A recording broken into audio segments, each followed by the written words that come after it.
início do século XIX, a amizade entre Portugal e Inglaterra já tinha 500 anos, a mais duradoura aliança entre dois países. Parceiros no comércio navegavam juntos contra os piratas e os inimigos.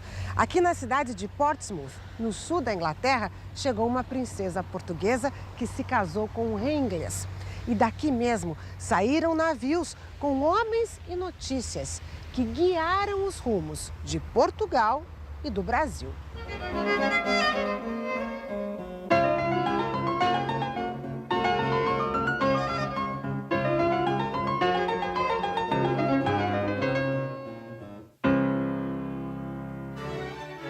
A necessidade de manter constantemente uma série de alianças políticas para garantir o poder da monarquia e as pressões econômicas do Império Britânico sobre Portugal levaram a acordos que davam muito mais vantagens para a Inglaterra.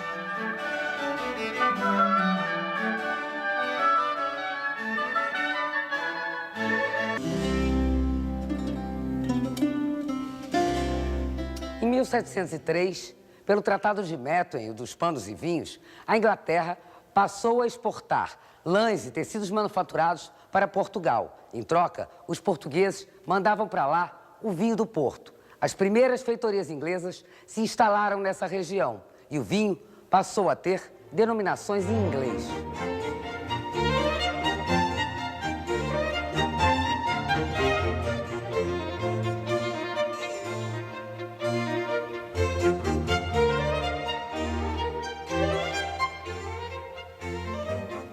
Well, the idea of the treaty, of course, was to re-establish a commercial balance, to ensure that Portugal had something to export to England in exchange for the manufactures which it was importing.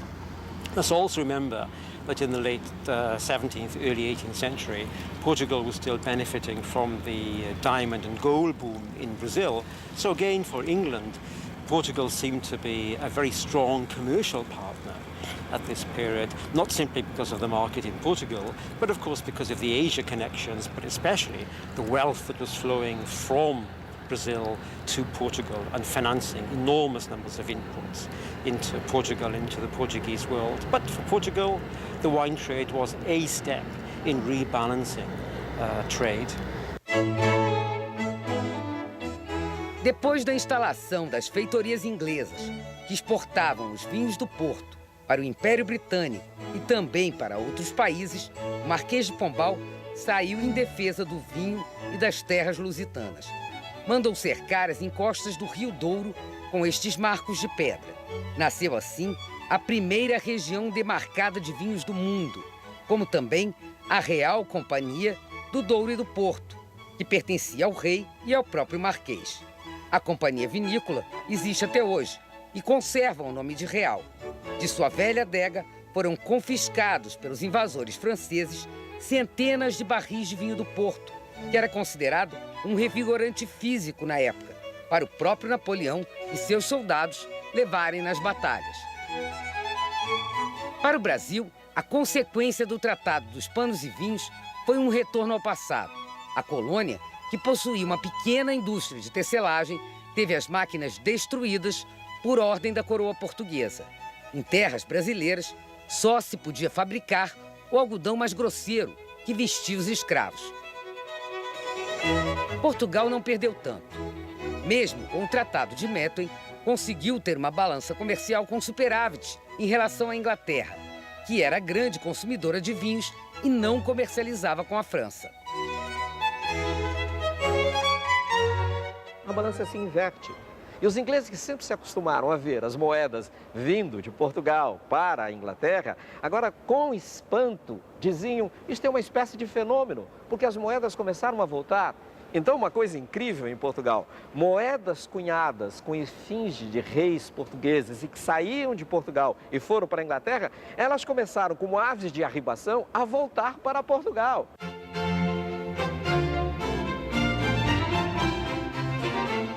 Uma nova joia brasileira ajudava Portugal a encher as arcas dos palácios com moedas de ouro. O algodão, produzido principalmente no Nordeste, abastecia as máquinas expostas hoje no Museu da Ciência e da Indústria em Londres. These machines, they were patented by Richard Arkwright in 1769, and Arkwright's quite a canny businessman, and what he says is that you can only use these machines if you can have, at least the ability to make 1,000 threads at once. And so immediately there's a stimulus to mass produce, to produce in large quantities, and that stimulus is very important to the cotton industry, which is one of the most important textiles industries.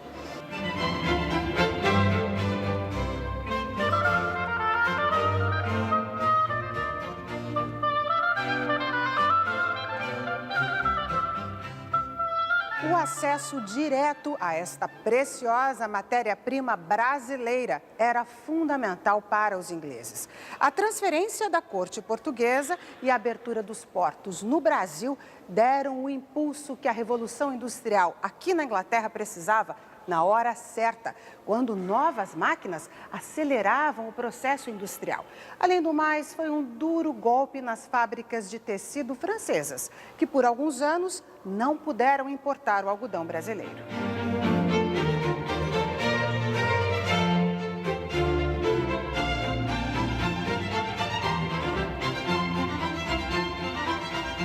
Napoleão dizia o seguinte: nós vamos travar a batalha em dois campos. Ele se dirige a um industrial francês que se chama Oberkampf e diz: olha, travamos uma batalha no campo militar e no campo industrial. No campo militar sou eu e no campo industrial é você. E aí, Napoleão finaliza dizendo: a melhor batalha é a sua. Ou seja, a batalha em que se venceria através da constituição de um parque industrial. Mas o que é fundamental para que isso aconteça? O que é fundamental são matérias-primas. A França não tem algodão. A França tinha lã, linho, seda, que eram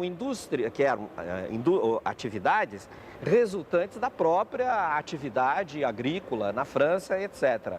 Mas não tinha algodão. Isto também é uma das questões fundamentais, porque de onde conseguir esse algodão? Só havia um canal possível através do qual o algodão poderia fluir para a França, que era através de Portugal, e este algodão era brasileiro.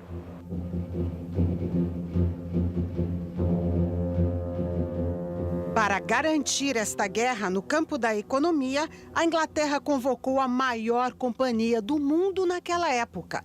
A empresa responsável pela construção e manutenção de 800 navios. No início do século XIX, a Royal Navy tinha as maiores máquinas de guerra do planeta cortando os oceanos.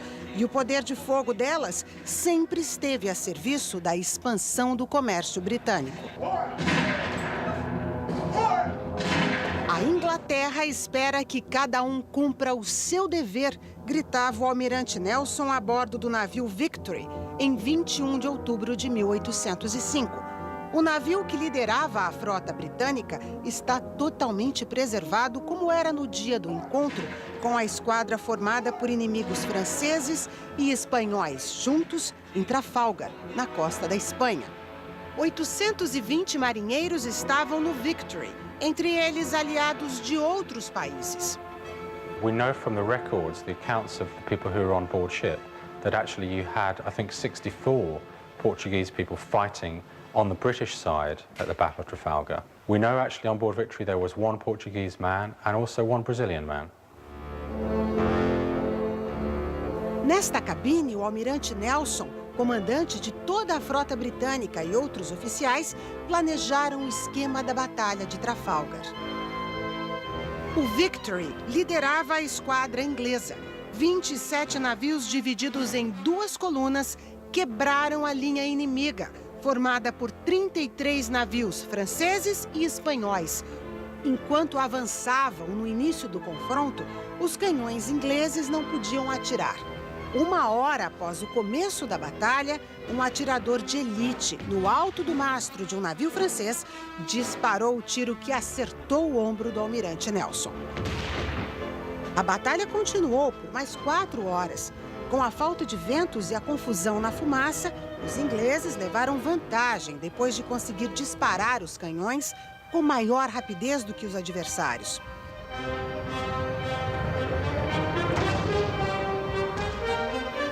O plano produziu a vitória prevista pelo comandante e também a sua morte. Com os recursos disponíveis, alguns aparelhos e remédios que cabiam numa maleta como esta, o cirurgião do navio Vitória tentou salvar Horácio Nelson. Ele morreu sabendo que tinha cumprido o seu dever. O almirante recebeu muitas homenagens. É o herói da estátua, no alto da Praça Trafalgar, em Londres. Acabou com a estratégia da França para invadir a Grã-Bretanha. Desenhos divulgados na época mostravam balsas gigantes que poderiam transportar milhares de soldados franceses pelo Canal da Mancha até a ilha. Planos que naufragaram na Batalha de Trafalgar. Com seus navios destruídos, Napoleão desistiu de confrontos no mar. A Batalha de Trafalgar é decisiva, porque essa é uma batalha que decide quem serão os senhores dos mares. A partir daí, os senhores são os ingleses. Isso equivale a dizer que para os franceses só há uma alternativa, que é aquela famosa frase de Napoleão: eu quero conquistar o mar pelo poderio da terra. Como é que se conquista o mar pelo poderio da terra? Bloqueando o continente europeu para as mercadorias inglesas. Com isso, haveria uma primeira consequência, que era provocar uma crise econômica na Inglaterra de proporções sociais talvez incomensuráveis para a época. Após o bloqueio continental decretado por Napoleão em Berlim em novembro de 1806, a Inglaterra intensifica a pressão sobre Portugal. É a rainha dos mares que pode proteger a corte e o regente até o novo mundo, o novo mercado consumidor.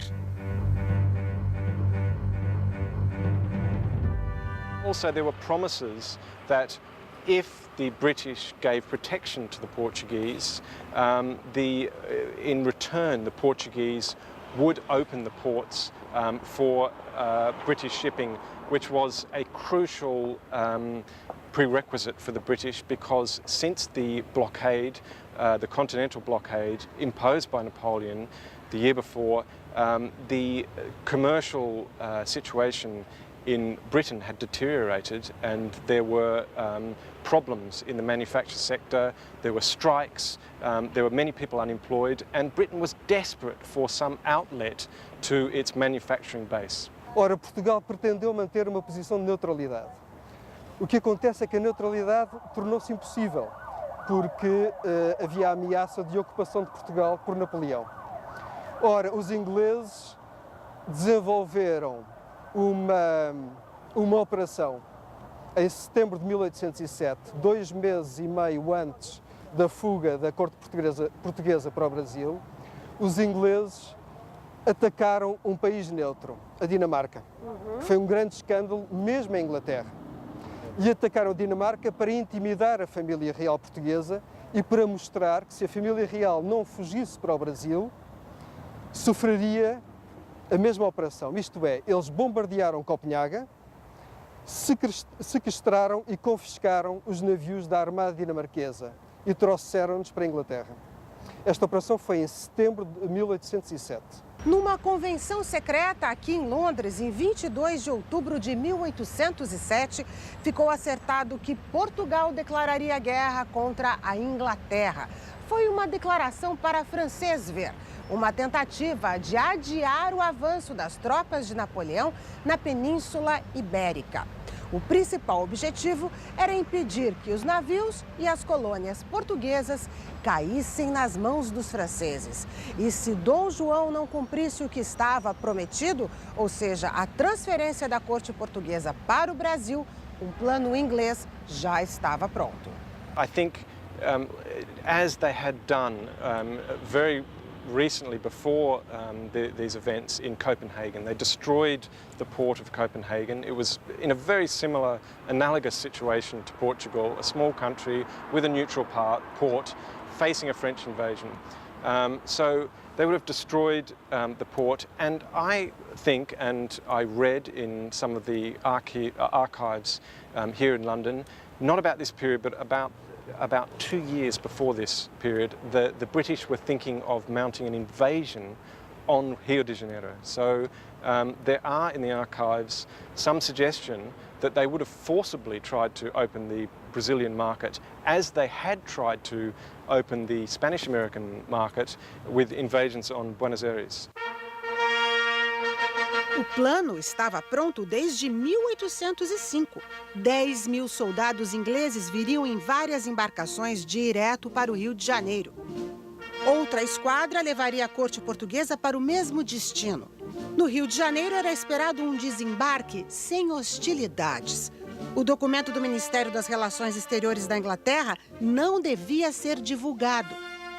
Mas o ministro George Canning mandava últimos avisos nas cartas. Nossa frota está pronta agora, como já estava no ano passado, para escoltar a corte portuguesa na sábia decisão de ir para o Brasil.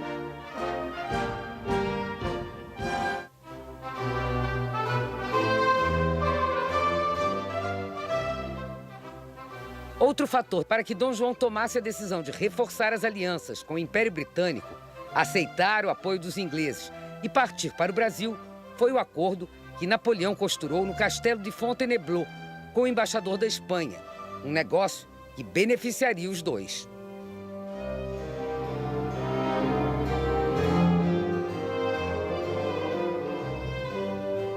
No dia 27 de outubro de 1807, aqui nesta sala, Napoleão e o embaixador espanhol Manuel de Godoy assinaram um acordo secreto. Pelo Tratado de Fontainebleau, Portugal seria dividido em 3 partes. Napoleão queria se vingar do país que insistia em comercializar com a Inglaterra a despeito do bloqueio continental decretado por ele. Assim que assinou o tratado, Bonaparte comemorou: vamos varrer os Bragança do trono. On avait tendance à penser en France que le Portugal était une colonie anglaise, je le dis entre guillemets, ce qui, sur le plan économique d'ailleurs, pourrait éventuellement, peut-être pas être démontré, mais on pourrait le penser. Donc Napoléon a toujours utilisé le Portugal comme un prétexte à sa guerre avec l'Angleterre et puis comme un prétexte à ses relations avec l'Espagne. Donc le Portugal est très imbriqué dans la géopolitique napoléonienne par beaucoup de côtés. Do norte de Portugal até a cidade do Porto, as terras seriam dadas ao rei da Etrúria e passariam a se chamar Lusitânia. Em troca, a Etrúria, hoje parte da Itália, seria entregue ao imperador Napoleão, com título de soberano e proprietário. O Algarves e o Alentejo formariam a fatia do embaixador espanhol Manuel de Godoy e ganharia o título de soberano daquelas terras. Lisboa e todo o centro de Portugal seriam de Napoleão. As colônias portuguesas, o que inclui o Brasil, seriam divididas entre Espanha e França. Para a família Bragança, não havia escolha. Era enfrentar a prisão ou a morte ou cruzar o oceano. Uma parte deste tratado foi parar num jornal francês. Era o argumento que faltava para o hábil diplomata inglês, o Visconde de Strangford, convencer Dom João a ir para o Brasil. He used veiled threats and insults against Dom João when he went to see him at the very last moment, trying to convince him to flee. But in the end, I think the coup for the British diplomats was to get a copy of Le Moniteur, which was a French newspaper, which had the news that Napoleon had already decided to depose the Portuguese throne. And at that point, at the very last minute, it left Dom João with no option. To survive, he had to leave, and he made the decision at the very last minute. Napoleão fez declarações que foram reportadas por esse jornal e ele não imaginava que esse jornal chegaria nas mãos de Dom João antes das tropas que ele tinha mandado para Portugal para tomar o país. Mas os monarquistas franceses enviaram o jornal para Londres e o ministro português em Londres mandou para Portugal, através de 2 navios de guerra ingleses, chegou nas mãos de Lord Strangford e Sidney Smith. Sidney Smith imediatamente mandou uma pequena embarcação de guerra para o Tejo, né, com a bandeira branca, e dali foi entregue o diário oficial Le Moniteur ao príncipe regente. E realmente foi a gota d'água, porque ali Napoleão dizia claramente o que ia acontecer com a família real de Portugal. A esquadra inglesa partiu de Plymouth, na Cornualha, no início de novembro de 1807.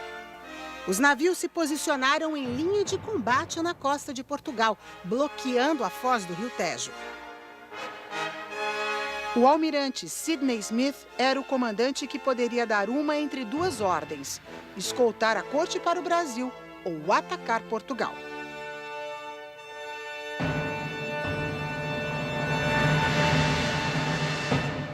E desde a longa data que a coroa estava preparada para a eventualidade de ter que partir, mantendo-se fiel àquilo que era a sua aliança estratégica, que era a aliança com a Inglaterra, e que eu creio que foi a opção, sem dúvida nenhuma, mais correta na altura. O governo francês exigia a ruptura de Portugal com a Inglaterra, mas, obviamente, Portugal não poderia romper com a Inglaterra porque simplesmente havia o dado político de que a Inglaterra controlava os mares. Ora, Portugal vivia basicamente da sua estrutura colonial, no Brasil, na África e na Ásia. Então não fazia o menor sentido atender a exigência de Napoleão e romper com a Inglaterra.